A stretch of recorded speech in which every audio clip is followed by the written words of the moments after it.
老師啊，有啲人係咪天生係富人嚟㗎？係有啲人係富貴係天注定，錢唔係你揾嘅，天俾你嘅，啲錢係送俾你嘅。當然咧，你係要去努力。現時咧嗰啲科技咁內卷係嘛，來來去去都得嗰幾個出咗名，係賺底嗰啲錢啫。但係後邊有幾多人仲做緊功夫？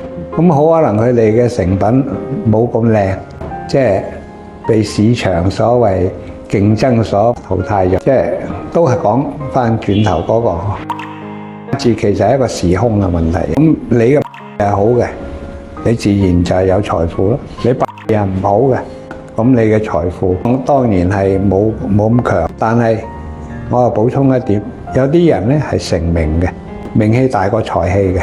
頭先我講係一個大學教授，或者一個科學家，甚至無你話係即係研究商業計劃嗰啲科學家，你話佢哋會好有錢咩？唔見得咯，係嘛？但係佢哋會有名氣，所以呢啲就係睇名氣同埋你嘅財富係唔成正比嘅。